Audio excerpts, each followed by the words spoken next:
I want to welcome you to our CED, or Community Economic Development Forum. Today's forum is meant to serve as a focused look at the state of community and economic development in Cleveland.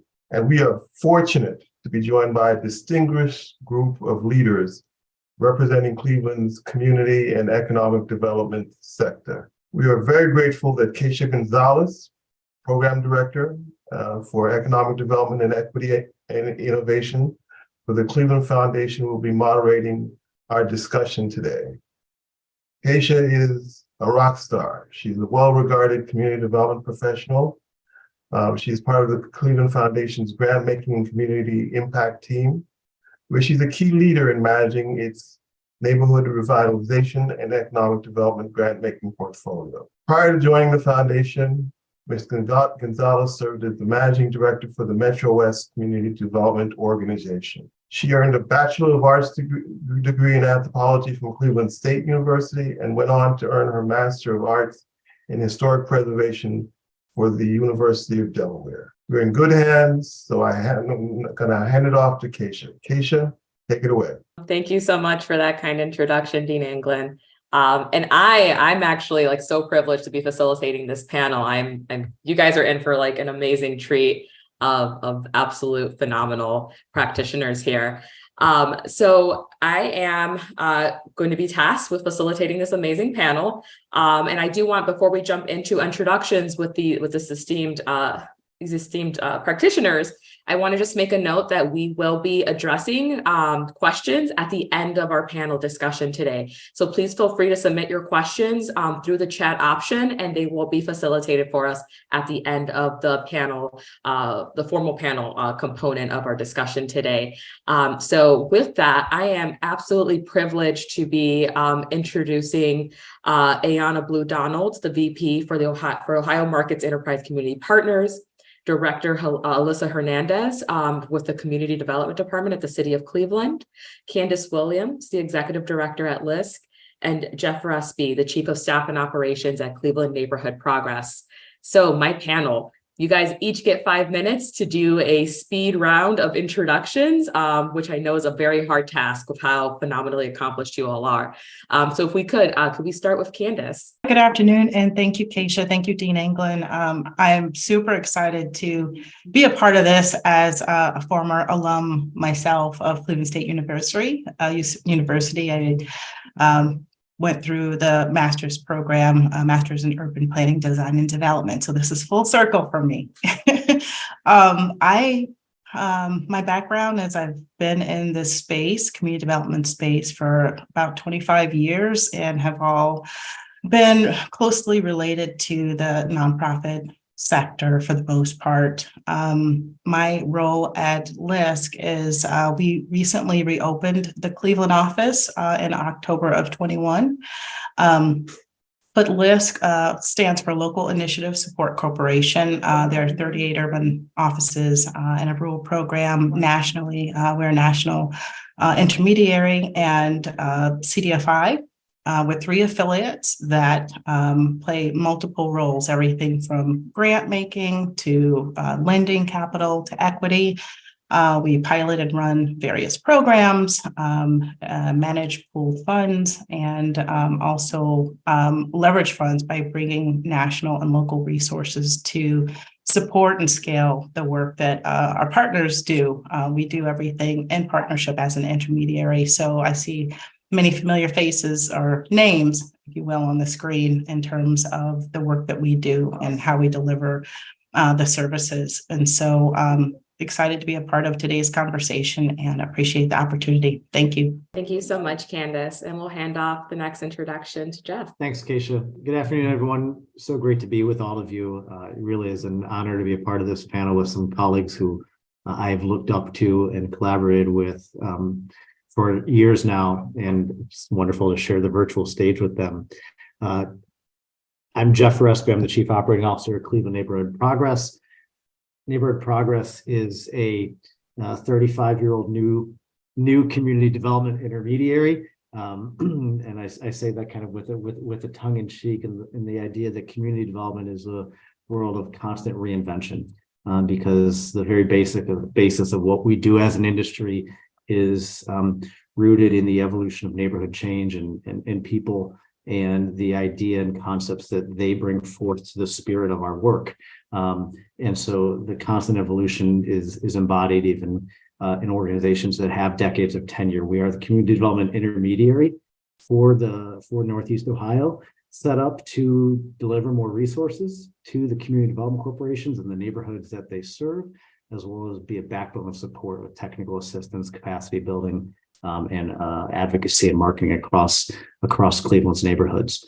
Prior to my work in Neighborhood Progress, I spent some time as the executive director of the Old Brooklyn Community Development Corporation. I was on the leadership team at Ohio City Near West, later Ohio City Incorporated, and prior to that with University Circle Incorporated. So glad to be with all of you and looking forward to the conversation. Thank you so much, Jeff. And I swear every time you guys do your introductions, it's like a tidbit of information I didn't know before. So thank you for that. We'll pass on the next introduction to Director Hernandez. I'm so happy to be here with you all today. I am Alyssa Hernandez. I am the Director of Community Development for this great city of Cleveland. You'll have to forgive me. I am both sneezy and nasally today, so apologies ahead of time. The Department of Community Development, when I first came here, I was like, well, what is it that we do? And so one of the things that I continued to how I described the department was we have dozens of programs. We have hundreds of partners and thousands of transaction and activities each day. So we primarily are federally funded. We take HUD dollars and get them out to neighborhoods. And so we do that in a few different ways. We support housing programs, that's gap financing. We do a storefront renovation program. Tax abatement comes through the office. Land bank comes through this office, as well as some home repair work that we work directly with residents. Additionally, we support, we are funders of the CDCs, many of the CDCs, as well as social service agencies. So it's a pretty wide range.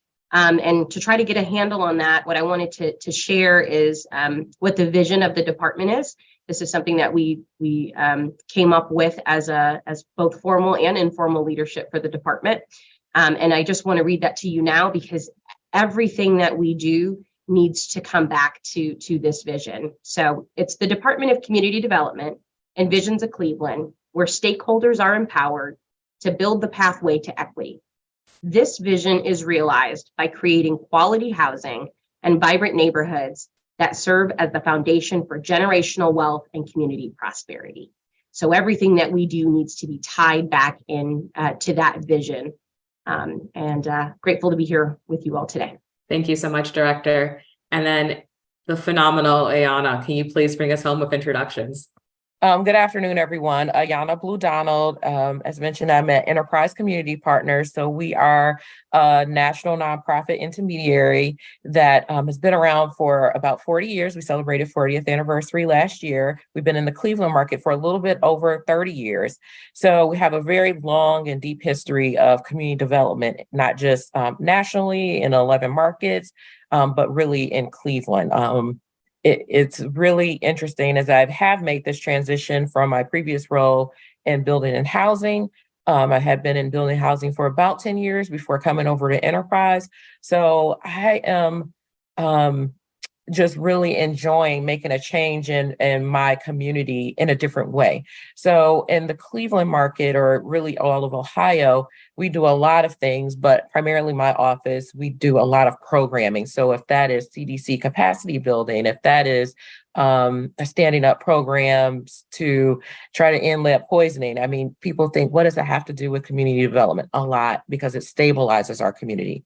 Our three pillars are advancing racial equity, increasing housing supply, and really like advancing upward mobility for citizens. And so if you look at our programs that we do across our office, they all have kind of the roots in one of those three things.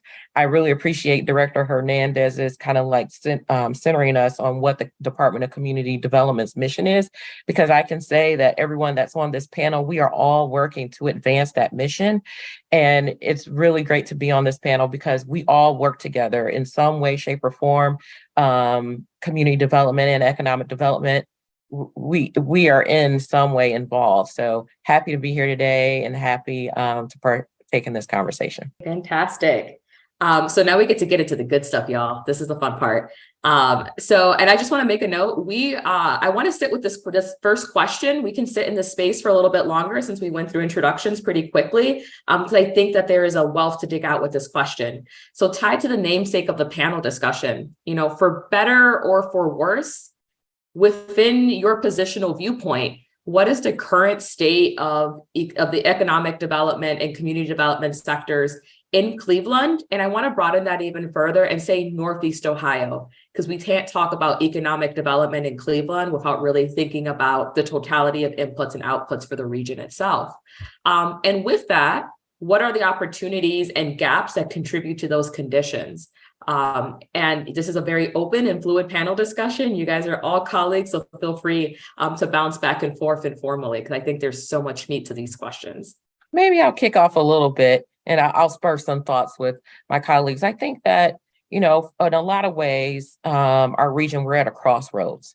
And we are just really at a pivotal moment in so many different ways, but in a lot of great ways I want to highlight. I mean, there's been so much change in leadership. If you look at every one of us, for the most part, we're new to our organization or new to our role in the past couple of years. There's been so much change, even like at the funder level with some of our great philanthropic partners. I mean, and that is a good thing, right? So many great new ideas that are coming to our region, and just levels of opportunity. And that's what I'm like most excited about. But I can say that my one word to sum it up is really we're at a crossroads.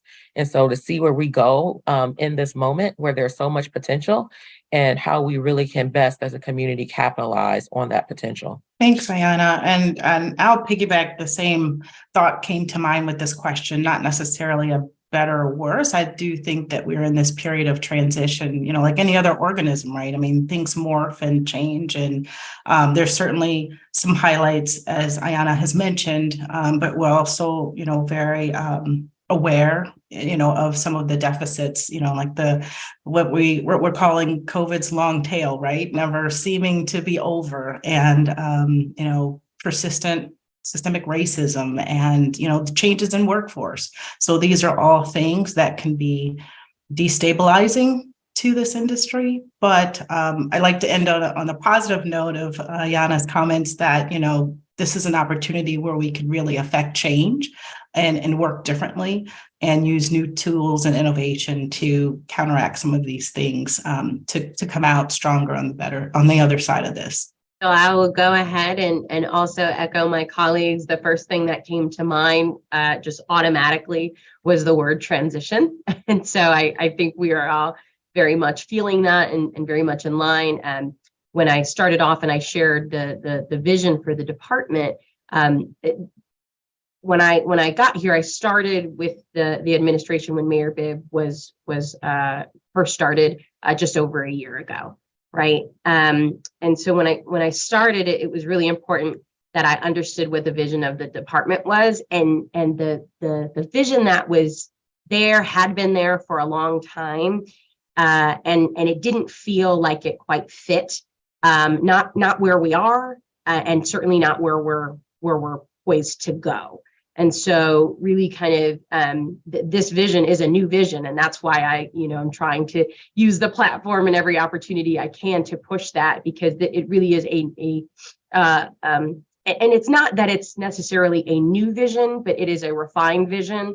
And it is more focused, I think, than where we were before. I think as an industry, we are definitely transitioning in the space, and that gives us a lot of opportunity. The other thing about the industry that I want to talk about, and Ayanna talked a little bit about this earlier, we all work with one another. This is a very integrated model of community and economic development. We are, and so when I say integrated, I mean, yes, within the city, right? I sit in integrated development and have interactions, formal and informal interactions every single day with building and housing, planning, economic development, and community development. So we are formally a group that works with one another, but then also with our partners and other agencies and organizations throughout the city. And we really do sit on these meetings with one another probably a few times each week. And I will say that it's been a blessing to come into a community development space where we have so many partners. There's no lack of yes, we'll be here. Yes, we'll stand by you. What do you need? Is that dollars? Is it is it technical assistance? All of those, we are constantly in communication. And that's a really beautiful thing that I think helps describe the Cleveland community and economic development landscape. Thank you so much for that grounding. And I think that through line that exists between Candace, Ayana, and the director's kind of responses were very anchoring for the totality of the ecosystem.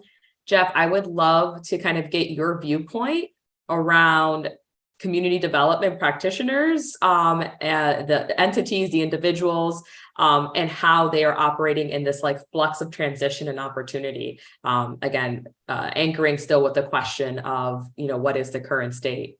You have a unique viewpoint there. Certainly appreciate that. And I'm glad you mentioned the intersection of transition and opportunity, because when we talk about crossroads, I went down a like deep, like Bone Thugs thought process, and I was trying to do an analogy, but there was no way I was going to land it. So let's talk about intersections of opportunity and transition. I often think about major kind of epochs within the community development system. CDCs were founded almost 60 years ago now as a bunch of rebel rousing, bank sit-in organizers who said, you're not tearing down my neighborhood. That's not going to happen. You have to write a mortgage in my neighborhood. You cannot leave it alone. And that was powerful. That was a huge part of our ethos. And I think that those roots are resonant today. I think to ignore that origin story is a disservice to why we are where we are today. Along the way, we developed skills and capacity and truthfully revenues in affordable housing development and other sort of kind of structures that built an industry. They went from organizers to an industry throughout that period. And then I think, there are often external factors for better and for worse. Community development corporations respond to the neighborhoods that they serve and the conditions that have happened to that neighborhood. And if you think about two major things in the last 16 years that have impacted our neighborhoods is the Great Recession and the housing crisis, and then subsequently COVID-19. And there are a handful of things that all the community development system are managing through because of that. The first is that we all got whacked in the head from 2007 to 2012. Unfortunately, most of the neighborhoods in Cleveland still have not recovered the home values that they had prior to 2007. Let me repeat that. Most neighborhoods in Cleveland, home values are still below where they were 16 years ago. And that has a deleterious effect on health outcomes, on business creation, on educational outcomes, on quality of life outcomes, because of the fact that our system in America is that most people generate any sort of generational wealth and access to opportunity through their home. And we as an industry have truthfully failed to address that sufficiently. And there are reasons for that.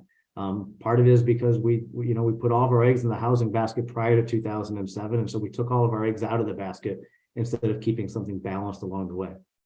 And then, as we're starting to learn that, what I kind of call community development phase 3, the pandemic happened. And all of a sudden, community development corporations were the answer to everything. Get the vote out, that was the CDC's job. Stay at home, that was the CDC's job. Wear a mask, that was the CDC's job. Get a vaccine, that was the CDC's job. Re-enroll in school, that was the CDC's job. Because at the end of the day, they were the folks that had the trusted relationships, and they were the folks that had built social cohesion. And so you have an industry that has experienced whiplash in a 16-year period.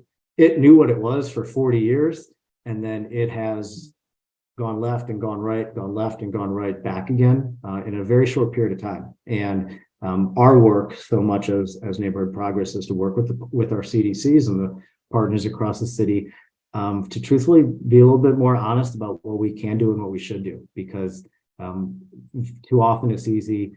You get into this work because you love your neighbors and you love your community, so you're going to say yes to everything. And when you say yes to everything, the truth is you're probably not serving anything. Thank you so much for that anchoring, Jeff. Before we move on to the next question, Candace, I'm going to pick on you just a little bit because I think very often we talk about community development and economic development as kind of two fragmented ways of thinking about our neighborhood building. And I think that there's something there tied to the economic development when it comes to the treatment of our built environment and how development in and of itself and who develops and the contractors and the ownership and then the tenants are major players in that. Can you speak a little bit to the work that's happening through collaboration that LISC is involved in that's really addressing that role in development that cultivates economic opportunities? Thank you.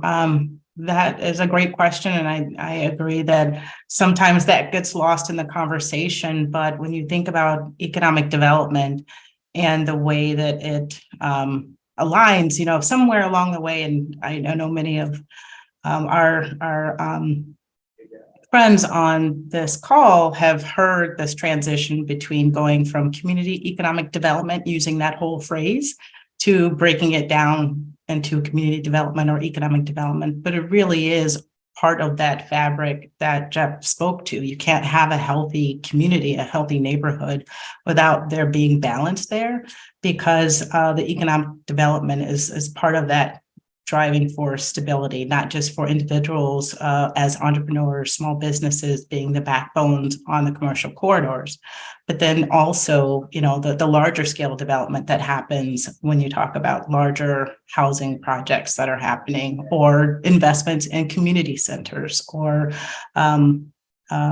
recreational spaces. This is all part of that conversation. And so it's really hard to parse those things and think that they both collectively don't play a role. So some of the things that are priorities for us in that space are to support the ecosystem as a whole in terms of economic development, making sure that our business development organizations that are serving the small businesses are strong and stable. They felt the brunt, a big brunt of the collapse of COVID as well, because there are often other nonprofits that are working within margins to deliver a lot to small businesses. And with the pressures of COVID, we lost many small businesses, many of them entrepreneurs of color. And I know that we've seen that tremendously here in Cleveland and Northeast Ohio.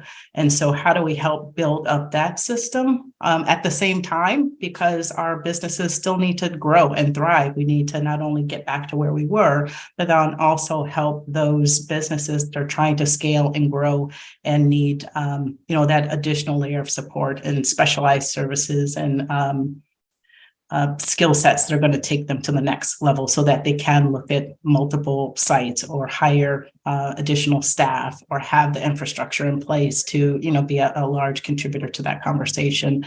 But then also, again, the direct service to small businesses. How are we pouring into our CDCs and other partners that are working on the ground one-on-one with the small businesses to open a storefront, or purchased the building that they've been leasing and didn't have the opportunity to be in that role of wealth building to actually own the building that they're in and have income generated as a result. And just making sure that we're looking more broadly at the systems and how we can ensure that the knowledge and the skills and the capital are in place to look long-term to create generational wealth in our neighborhoods. So I hope that answers the question. Can I pull on that a little bit? Keep going, Jeff. We got time.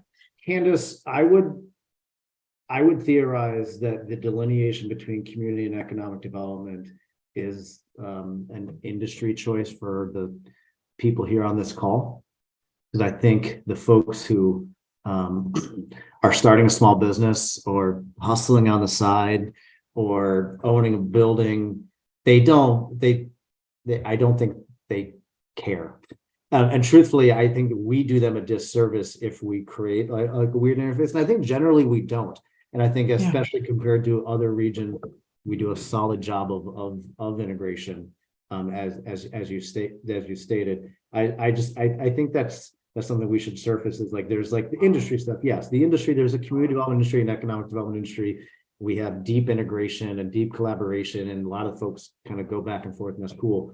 But I think Susie Solon and William Westlake, like they're it's no different for them. And I'm not sure it should be. And that leads us into our next question. So thank you so much.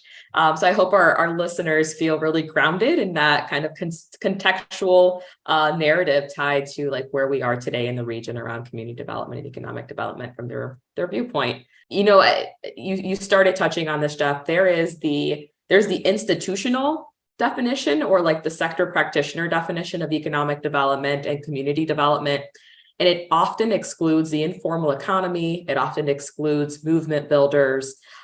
So when you guys look at the various table settings that are across the city, we all sit in different coalitions, boards, working groups, from the block clubs all the way to things that are informing City Hall. Who's missing? You know, what voices need to make up the space for others, right? And what are the roles and responsibilities of the leadership at hand to bring those voices up to fruition? And this one's a free for all. So whoever feels compelled to jump in, I would love your insight. I'll take a first swing at this one and give a multi-part answer to it. I actually think that community development corporations are well positioned, and you know this from you know your time, to engage with all members of community in appropriate and dignifying ways. Now, does that mean that at all times you can have all members of your community at every table making every decision? No, but I think intentioned, thoughtful, and kind of community focused building through CDCs is by its very nature inclusive and grassroots through its execution. Now, I'm not saying that it's done every day, right? But I think the positioning is there, and I think when well executed, it absolutely finds space for those voices to be heard and to be elevated appropriately. Now, let me then jump up and give a totally different answer. I think the reality is that every day conflicting decisions need to be made. And we live in a world of scarce resources, and in a world of scarce resources, that is inherently going to bring conflict. And one of the beautiful things about community development and neighborhoods is the diversity of experience, diversity of lives, diversity of viewpoints. I think it is probably most common, if I'm being awfully truthful, that you described them as movement builders, activists, and those on the leading edges, the very leading edges of most issues, are going to find themselves feeling that their voices are not always centered at the table. And I think that is probably reflective of the need when you are engaging a community to have a holistic perspective that is required of you by the vast perspectives that you engage with. I think that that's interesting, right? Because there are, when you think about the different tables and different rooms around the city, there are a lot of people that are involved. There are a lot of the same people that are involved. You go to meetings, you see a lot of the same people. I mean, in a room, we're all friends, right? Just to be honest. And I think there is a sense of, like you mentioned, like movement builder, so to speak, that maybe it's a way, like sometimes people are at the table, but a way to engage people and a way to make sure that people feel understood or heard, right? Because of course, everybody's not going to get their way in a room where there's always so many people. Everybody's viewpoint is not going to be the one that happens, but how to really, is it that some people aren't at the table? Yes, people are at the table, but do they feel valued at the table? Do they feel engaged at the table, or just even comfortable to say what they really think, right? That's hard sometimes. And I think that that's maybe just an area that all around that we can improve upon some, because it is highly difficult as we lead enterprise, a couple different committees on a variety of different things. And we have leaders with like lived experience pick the topic at that table. Like, we pay them a living wage to participate, to make sure that people understand, like, we value them. We make sure that we do calls before the calls so that they're comfortable with the topic that's being talked about, so that they're not learning about things because they're not practitioners. I mean, this isn't their level of expertise per se. So just sometimes going the extra effort for people that are in the room or at the table to make sure that their voice is heard and valued. That's so great. So I have a few competing thoughts, and so we're just gonna like go with me on this ride, and then hopefully we'll make some sense of it together by the end. So the initial thought I had is that this work is really rooted in community, that people are our why, right? And often the work who we're working on behalf of, and I'm thinking specifically through CDBG community development block grant block dollars, is for the very low income. It's for a lot of the work we do is rooted in how do we benefit those who have been disadvantaged for the longest, right? Low income, Black, Brown, all these different ways. And our work is really is often focused on helping those individuals and those communities. But we have to, and I think we are doing a better job, and we are certainly aware of shifting from doing to and doing for to doing with. And so my kind of concrete example that I can give you, Candace and I are on a team right now that is it's a team of 8, and we're working to help develop the plan for the southeast side of Cleveland. And we are a room of practitioners that are having these conversations and interacting with one another and bringing our expertise from various different fields. But we are bringing it all together, and we keep coming back to, oh my goodness, we really need to get out in community. Like, as soon as we can, we need to take this. But there is a bit of developing that has to happen, right? Because I also think that too often the practice has been, we're going to just go into community, ask questions, come back, not do the follow through at the end. And we want to really not do that. Or we also don't want to go out there and make promises that we can't keep, because we know that that's not trust, right? Or we know that doesn't help to build trust. So there is a major acknowledgement, and it's not for just this group. That's a concrete example that Candace and I are working on and working towards. But it's not always easy, because when we talk about engaging those that are the most vulnerable in our communities, there are reasons that participation is hard, right? When you're looking at the hierarchy of needs, if you're worried about food and housing, right? Shelter every day, security, safety, you're not going to that Block Club meeting, right? You're maybe not engaging with the CDC. So we have to figure out a way to get in community, to do with community, in a way that meets folks where they're at. I think that's really the heart of this work. So I hope that there's a through line there. That's an absolute beautiful through line. It's a hook. It's grounding in the practice of it all. Candace, please. Oh, thank you. I was just gonna agree 100%. I think Alyssa said it best, that community and people are our why. And so you can't step out and speak on behalf without agreeing, or at least seeing if there is acceptance and authorization for what you're doing. But also managing expectations, right? That's a balance as a practitioner. How can you put out there your intent in a frame that's not pre-baked? There's still room for modifications, adaptations, but at the same time, it has the guardrails of what your parameters are. You having the capacity and the resources to do what you said that you're going to do.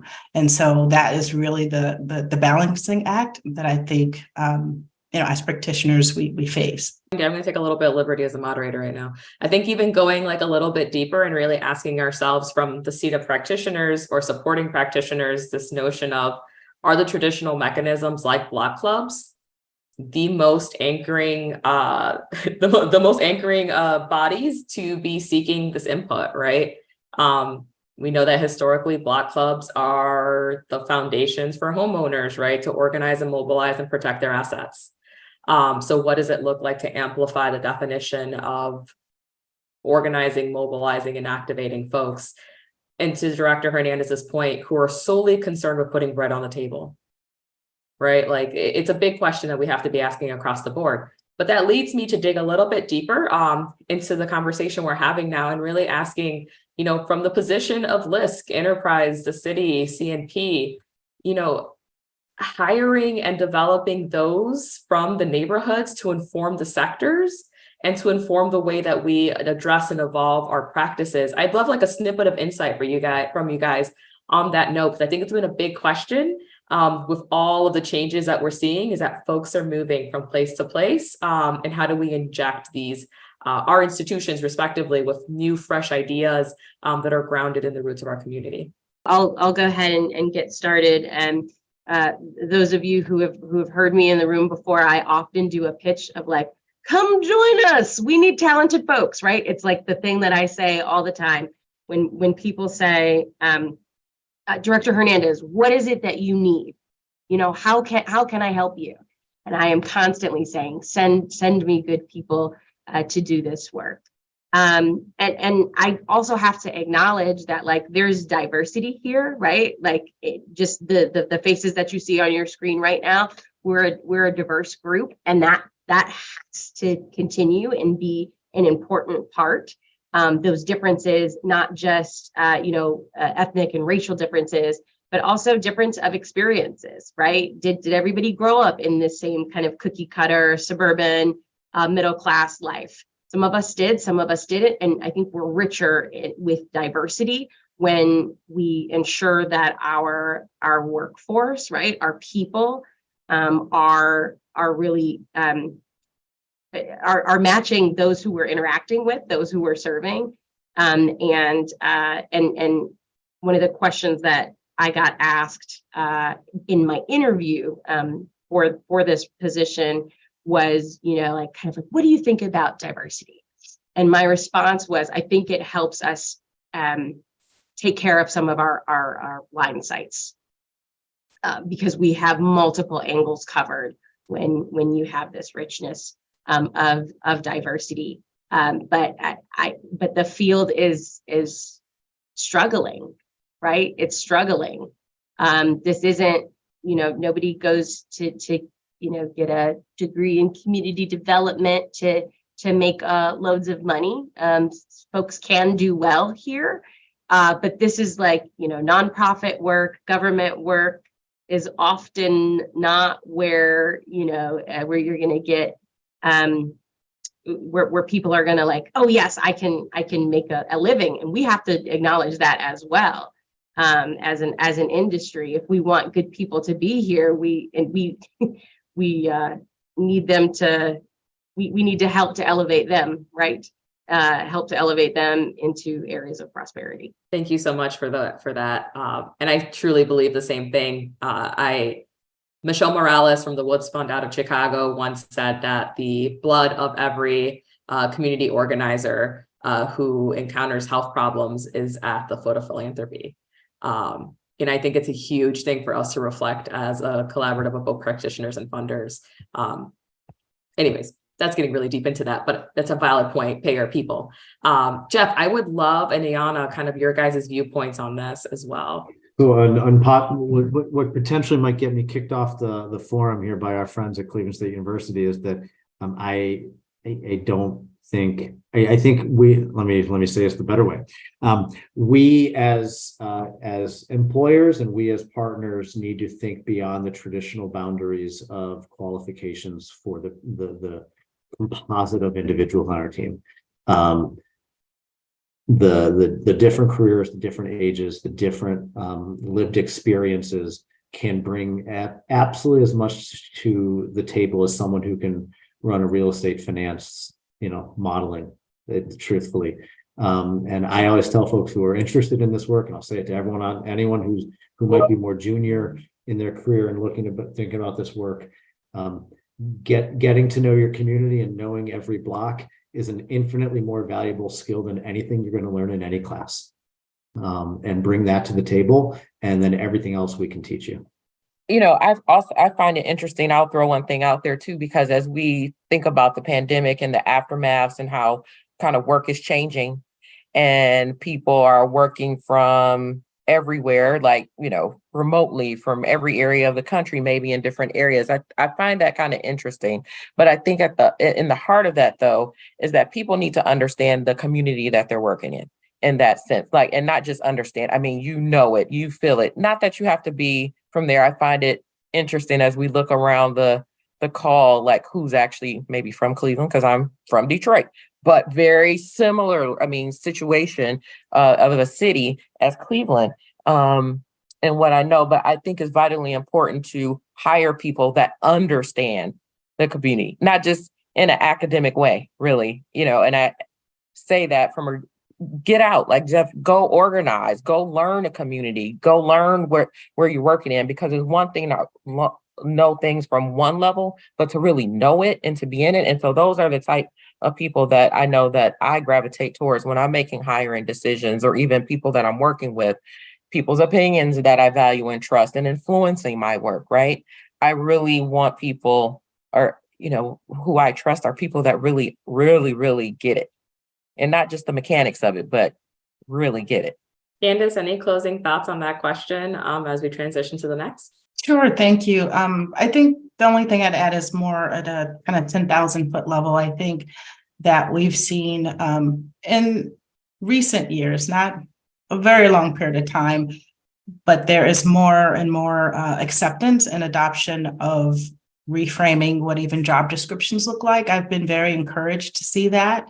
And am a strong advocate for that, just for this reason that we're saying, how do we make this system stronger and to remove as many barriers as possible to ensuring that we have solid leadership. It's critically important. So I'm excited for the direction that we're going. I'll amplify what Jeff just put in the chat. Post your salary ranges, please. This goes for everybody on this call. So I would just say the Department of Community Development. So every job in the city has to have a posted range, but the range is 30,000 to like 180.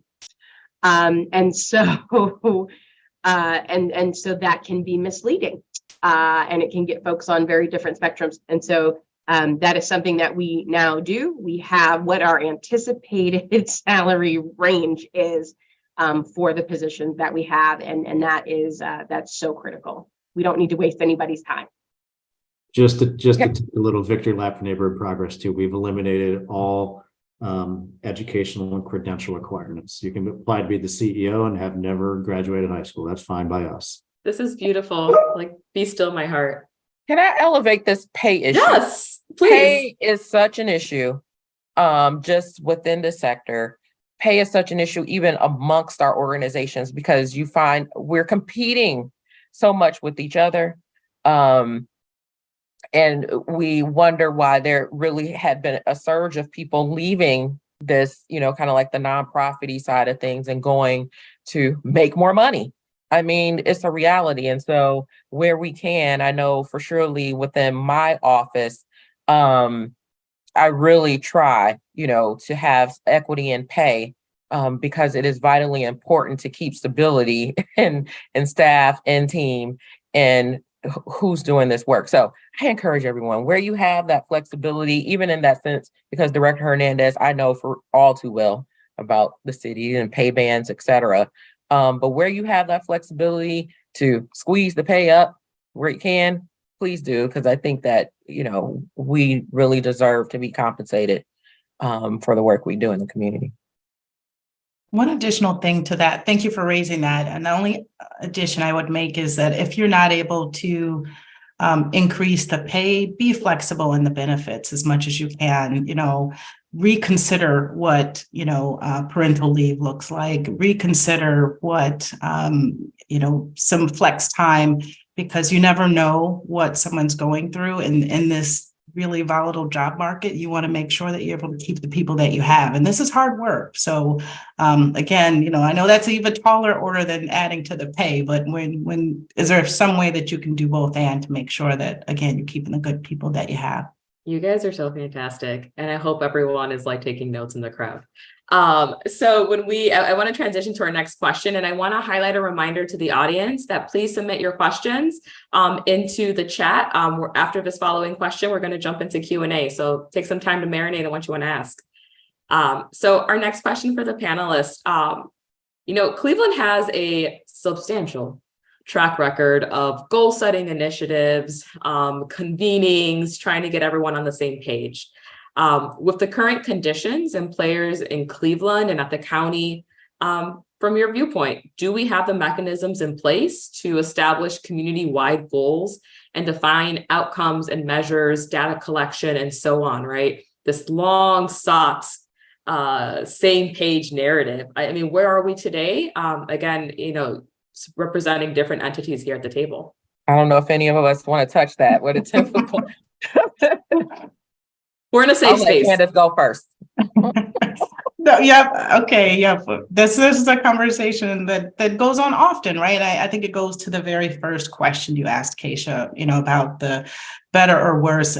This is a transition period, and I think we're getting there. But I think it'll take dialogue and really being clear on mutually beneficial gains, right? I mean, we're all trying to work differently, and historically that has not been, our strong suit, because of just the sheer nature of, okay, how do we make sure that we're pushing an agenda? We're different organizations doing different things, but because the need is so great, no one organization, entity, person can move the needle alone. This collaboration is critical. And I think we all acknowledge that and all want to work differently. And so I think we can get there, but there has to be some intentional, consistent communication about and transparency, right? And having tough conversations about how we want to perhaps break the mold of old habits or work within confines that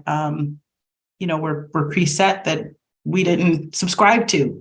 So we're all in this period of working differently. And I think we'll get there. I'm hopeful we'll get there because, our neighborhoods are at stake. I was going to say, I hope so. Remains to be seen, but I certainly hope so. Or I hope that we're on the right track to do that. But what I'll say is, coming in with a new administration, even just on the city side, just within this building, right, within City Hall, trying to make sure that we're operating in the that our definitions are the same, right? Are we speaking the same language, even across departments? That we're on the same systems, right? So there's really a technology component to this as well. There's a lot of data out there, but data is not by itself helpful. It's when you analyze it and data turns into information that can be powerful. The information is powerful. The numbers by themselves in a vacuum are really meaningless. And we have a lot of numbers, but what does the analysis lead to? How is that moving and driving policy? How is that driving our decisions? And so I certainly hope that we're in a better place to do that. But I am also fully acknowledging that where we are right now, again, just within the confines of City Hall, is like, we're trying to make sure everybody has the same email so that we can send invites to one another through Outlook, right? Like, so we have to be very, very real with where we are in this space. And this has been not a secret, right? This has been something that Mayor Bibb has made a priority, is to like get us into the new century. I often joke that I'm like, I just need like 2004. If we can get to 2004, I will be, wow, that would be lovely. But we're in the early 00s right now. But we know that we're gonna make leaps and bounds. And that transition takes some time, but it's important, and that's the work that we're doing. So many plans, so many things put on paper. But I think that part of that too, because sometimes when I look back, especially probably, last 20 years, we've been very reactive, right, to things. So we have these plans in place, and maybe we're down a journey to make some things happen. And then something else comes up in the community, we turn and focus and we reactive to that because we have to solve this problem. We have to adjust and adapt, right, to whatever cards we've been dealt. So, who knows what the future has in front of us, but I think really trying to be proactive, really, in our planning and our sticking to plans and holding ourselves accountable to that, because it feels like a joke sometimes when you think about how many plans are on a shelf somewhere that nobody has adhered to. It's funny just having this conversation with one of my staff members about something very particular. Like, no, we don't need another landscape analysis, do we? No, we know what the issue is. Let's just do it, right? And sometimes we get bogged down in that, trying to make things perfect, et cetera, the same.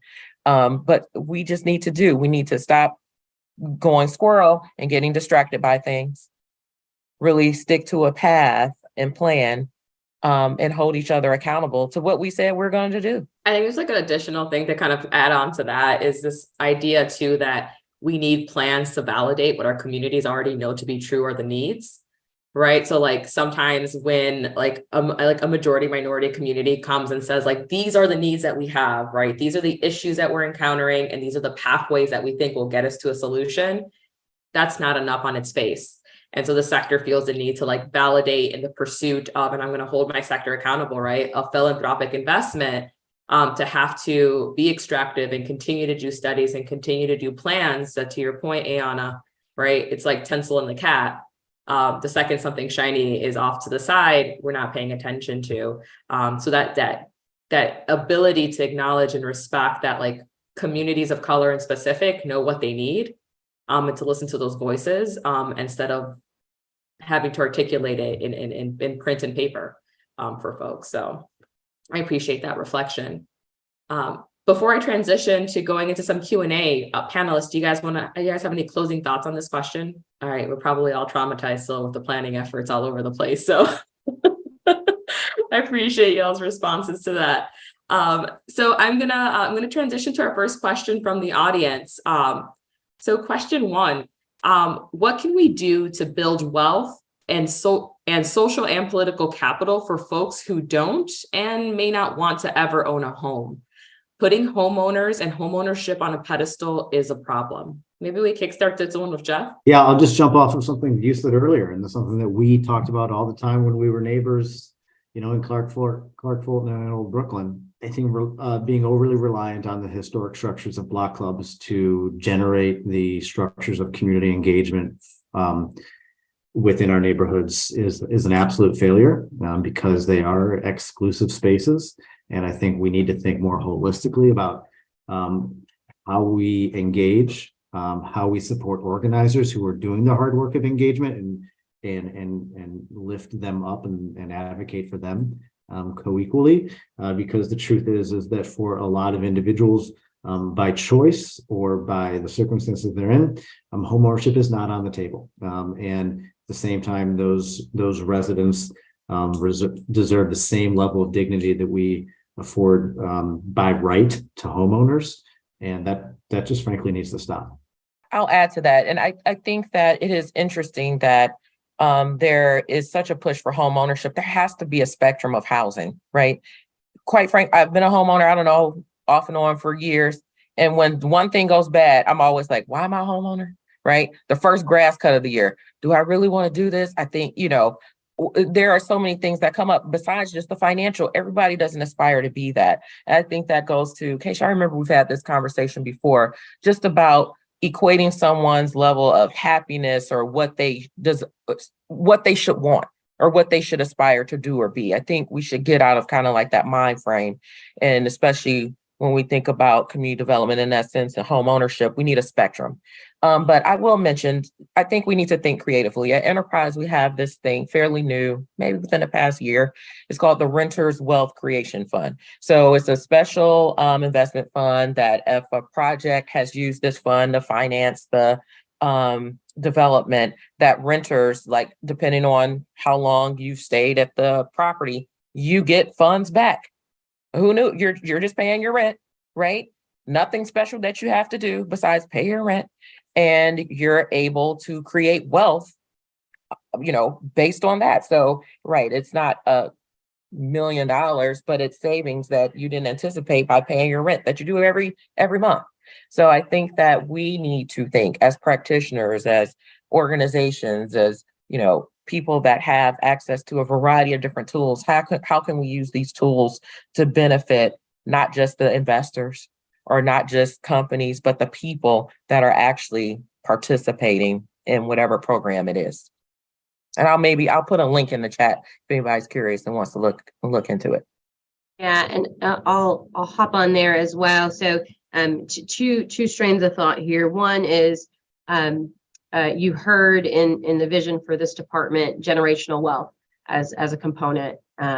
And so there's housing and generational wealth are both in there, but they're not necessarily tied to one another. And I appreciate the question and the call out there. My response though is like, I don't know, right? I don't know what that answer is. I don't know that we've figured we've figured that out.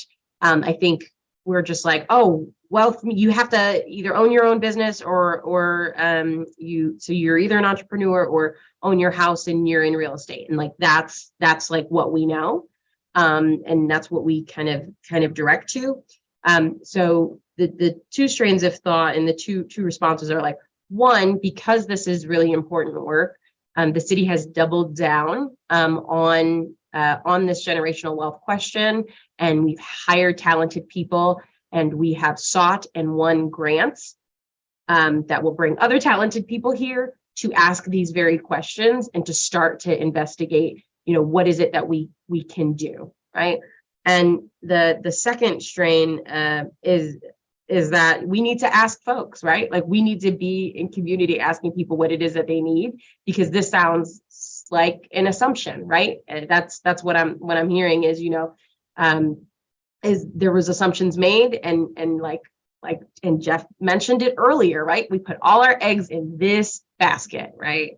And so what does a well-balanced vision for generational wealth and helping to get folks into prosperity look like? I'd also add to that, I think it begs the question of how are we acknowledging the complexity of community development and all of the tentacles that go into what makes, not only investments in people, place, but people. One of the things that one of the initiatives that LISC has is called the Financial Opportunity Centers. And it's really about this question of financial stability, not necessarily tethered to homeownership, where you're looking at the health of the individual and the family. And so what does it mean if homeownership is not your financial goal? Is it emergency savings? Is it short-term savings? Is it middle of the road, like I want at least 6 months? Or is it long-term? Like, have I even thought, do I even have the tools necessary to think about what leaving wealth or any accumulated assets behind for a family looks like, and how are we having that conversation in community and not necessarily at this certain income bracket or tier, like, oh, if I'm not making X amount of dollars, that conversation isn't for me. And that's not the focus. It's all income streams, to the lowest to no income, to those that are gainfully employed. This conversation needs to be had about financial wealth and generational wealth, despite it being rooted in homeownership. Thank you so much for your guys' answers. That's fantastic. And I'll sprinkle in there also like collective ownership as an opportunity as well, right? Where it may not be the individual owning the real estate and as the individual, but what does it look like for community itself to really look at itself from the lens of collective opportunities. So I'm going to transition over to the next question from the audience. So this question reads, I'm curious about panelists' thought on my opinion that paying a living wage is the bottom line. People work long hours and still can't afford to live a decent life, pay for the basics, save a little, and have time with their families. And our housing is among the least expensive in the country. So I think this is bringing us back to the conditions of the sector and employment and the wage conversation, because we all know it's a demanding job. I will applaud that comment and that question. And Ayanna said it before, it's something we firmly believe in. And it is that all of our community development practitioners are underpaid, many of them offensively so. And until we as a collective group of partners say to corporate investors, corporate funders, philanthropic partners, that has to change, we are doing a disservice to all of our friends. I'll just mention in the sense that I mentioned we pay leaders with lived experience that serve on a variety of committees, but we pay them a living wage. I mean, it's vitally important. It's just sometimes the economics are just hard. I mean, I get it. There's so many factors, but hey, we do it in practice. This is tough for me because one, in government, there's not a whole lot of flexibility that we have. And so often we are the job that folks start with, and then they get plucked up to work for others who can, provide the additional dollars and additional flexibility that is well deserved. We're continuing that conversation, always having that conversation as a city. It is really important. We are way behind, right? We're way behind as an industry, right? Government, I think in general, we have to acknowledge that. But I also think from my positionality and my job as a supervisor, it's to vie for people absolutely whenever I can. So even this week, right, there are things that are priorities now that weren't before. And so there's a position that wasn't there that now is there. And so that position needs other people to work on it and needs support. So then that person that I put in that position is now going to be a supervisor. 5% raise is not going to cut it. She started off low. She's been low. And so it's, it's my job, and I feel very strongly to like talk about these things, right? To vie for my people, to say, no, this is not, there's a difference between a raise, a promotion, and a change in job title and duty, right? There's differences there. There's the things that you should get just for being here. And then there's things that we need to be able to compensate when we are asking you to do more, and when you are doing well with what you have. But it is it's a sensitive subject for me. And I think to close out the question, as an entire sector, I think we truly need to revisit where we anchor the notions of work-life balance. And I think one of the best things that we can be exploring, in particular for our mid-level career folks and our executive level folks across small nonprofit organizations to higher institutional leadership, is this notion of rest and respite. And why can't a mid-level career person with an upward pathway to leadership take some sort of sabbatical, right? And what is the call to both philanthropy and intermediary funders to build the conditions for folks to seek those opportunities? Because that's how we prevent the burnout, and that's how we get the recalibration around life-work balance. Because I think we all here are paid for 40 and have probably done substantially more already this week. So it's a fantastic question. And I think there's lots of space to continue the conversation later. I do want to keep working through our audience questions. We have quite a few. This next one is actually very timely. I'm from Lee Harvard, which faces aging demographics and housing stock.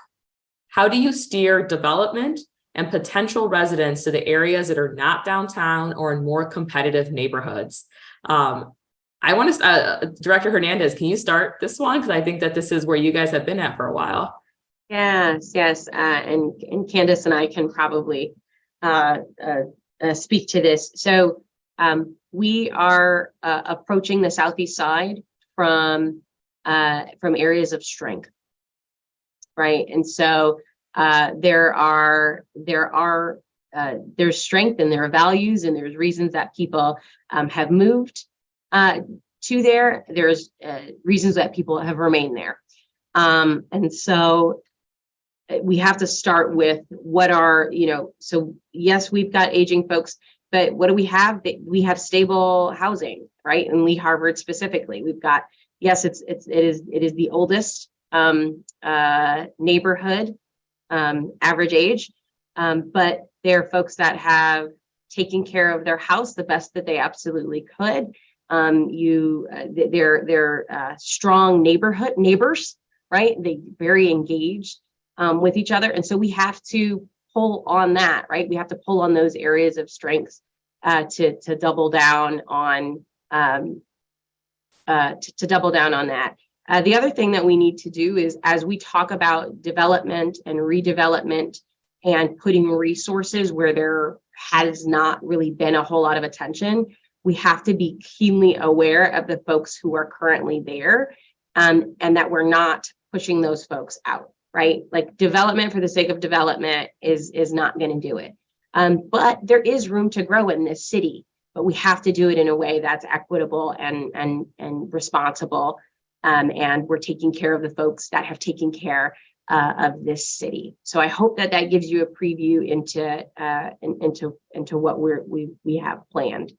I agree. I'm sorry, I was trying to get myself off of mute, but thank you, Director. I 100% agree. I think that we're fortunate to have the support and leadership of Mayor Bibb and the administration and the hard work that Director Hernandez's team is working on for this. But I think steering interest in development to the Southeast side and to the Lee Harvard area specifically, I think that will certainly come. But as stated, it's critically important to make sure that those that have stayed and committed to being a neighbor within the Lee Harvard community also continues to find a space to thrive and benefit, right, from the investments that will come. So there's that both and of one, that we're making sure that the existing residents feel that this is not changing the color or the face of their community that they've lived in throughout their years, but then also that they are contributing to the dialogue to what it may look like and have space to welcome new residents and new investments that is going to benefit their equity should they be a homeowner in that space. It's our job as government and philanthropy, where there's money and where there's policy. Those are our triggers and pushes and pulls of where we want to see development happen. And so sometimes we have to go first, right? We acknowledge that, right? Like, we want the market to be able to take over, but the market is scared right now, and the market needs subsidy right now. And so it means we're going to have to be more aggressive. It means we're going to have to be very thoughtful about pushing development into the area. Thank you so much for your response, ladies. So we're gonna move on to our last question from the audience. And this one, I think this ties to the question around the plans and the metrics that we were having. What measures can be implemented to establish a harmonious and coordinated approach among the different factions of Cleveland's economic landscape, with a focus on effectively utilizing strengths, addressing weaknesses, avoiding redundancy, and increasing awareness among residents about the range of available programs? So I think, in short, how are we working together effectively? Jeff, why don't you get us started? Or Ayanna, I saw you go first. Well, because I was going to give a different spin just to what I said earlier, because what I definitely have noticed, one part of that is, as I mentioned, a lot of rooms that we all sit in, we see the same people. But I think that is a good thing, because collaboration is key. When you think about any huge issue, problem that we want to address or solve in our community, collaboration is really the key to doing that. So there's just not, we aim not to be redundant. And I can say, at least the people I know sitting in front of you today that are on this panel, we talk. I talk to at least one of these people at least one time a week, or in a meeting or something. Like, you have to have just those built relationships with people and trust with people. I think that not trying to have everything be so competitive also in nature, in the sense that who's winning here, who's getting the credit, or it doesn't matter. Our community is winning. So trying to put the success and goals of what we want to accomplish as far as the community is concerned higher than our own personal success goals, like at Enterprise or Lisker, et cetera. I think that goes a very long way in how we can really advance this work and working together and eliminate redundancies. Like, I can do it better than Candace. No, we can do it better together. One thing that comes to mind, and I heard this at a groundbreaking from clergy a while back, and it has just really stuck with me. And it's the idea of motion versus movement. And when we are kind of going at it in our silos and on our own and really not getting that true integration and really having those sometimes difficult conversations about where we're headed, what you get is a whole lot of motion, right? It's not that folks aren't working. It's not that things aren't happening. Each of us are working very hard, and we each have different missions and visions for our organizations. But the beauty of it, of synergy, is that we can take that motion, and it's just sometimes, been commotion, and put it into movement, right? And movement requires a direction, and that requires some leadership. And so that is something that really struck me when I heard that.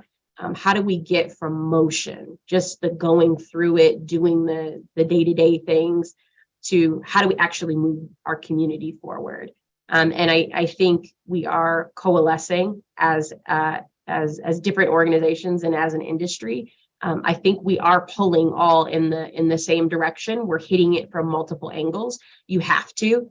I often say that these big problems, all right, these sticky wickets, as I've heard them called, they require an all-and approach, and we have to all work towards that, and that requires us being aware of what one another are doing. We're not always going to agree, right? Because we have those different missions and values and vision for a neighborhood. But the majority of the time, if we are seated in community and we are about helping the residents of Cleveland and or Northeast Ohio, then we're doing it right, even if it's a little ugly in the process. I echo the comments made already, and also just add that it is really about that relationship building and being intentional.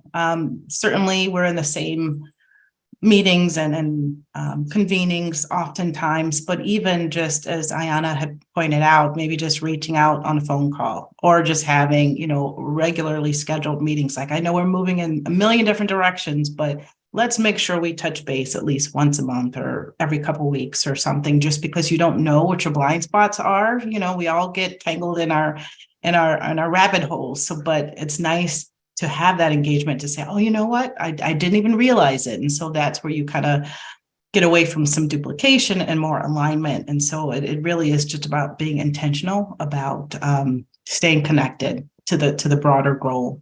Awesome. Thank you everyone for your response. And thank you to the audience for setting up some fantastic questions for our panelists. So this concludes our conversation, and I want to extend so much gratitude and love to our panelists who are truly putting in the work to transform not just the city in the tangible form, but in the intangible, the way that we connect, the way that we socialize, the way that we communicate our work. You guys are truly doing the work. So with that, I want to make sure that we hold space for some closing remarks. We had a lot of heavy subjects that we covered in our hour together. And is there anything that you'd like to leave our audience with before we close out our session today? Let's start with Candace. Thank you. And thank you, Keisha. I really appreciate your leadership in moderating us through these conversations. And thanks to everyone who joined us. Please know, and I know this is the same for all of my colleagues here, that we hope to continue the conversation offline. Reach out, let's stay connected. There's a lot of work to be done, and there could be, as I mentioned, blind spots that we may not be aware of, and we welcome continued feedback because we're all working towards the same goal of a better community for Cleveland and Northeast Ohio. So I just appreciate the opportunity and thanks for making time today. I'll echo that. Thank you, Keisha, for moderating. I want to say that. And thank you to everyone for joining. I do want to add, we talked about table and who's not there. Everybody on this call, right? So please reach out to us, share ideas. I hate that I didn't say that when there were more people before everybody starts to tick off. But please, everybody, right? As part of this conversation, should feel like they should have some piece in what we're doing. So I welcome that, as Candace mentioned, blind spots, or you have anything you'd like to share with us, don't hesitate to reach out to us. I welcome that. And really, I am optimistic. When I mentioned we're at the crossroads, we're headed in a great direction, just as a city, as a region. And I'm just so excited about the work that's ahead of us. And thank you. I love this group. I am fortunate. Ayanna understated it, that we talk once a week. It is more often closer to once an hour. So my closing things are that if you want to change Cleveland, come on, let's do it. There's no reason why everyone on this call can't. And whether it's, working directly, with the director and plugging into kind of the policy changes and the major shifts that she's bringing to our neighborhoods through City Hall, or whether it's, just organizing with your neighbors and bringing about the most real change, the sustained change of social cohesion. If you care, let's do it, because I think now's the moment. And we've got an amazing leader at City Hall. We have great partners at Cleveland City Council. We have a county executive who is on board with us. Let's do this. We have a tremendous opportunity here. This is an exciting time to be doing this work. just, honing in on that transition that we talked about earlier. Transition can be unnerving. It certainly can. But it also brings us so much opportunity. And we have momentum. We have true momentum. We are taking things that were plans, ideas, and we are turning them and putting them into action. I'm seeing it every day. It's hard work. It takes a really long time.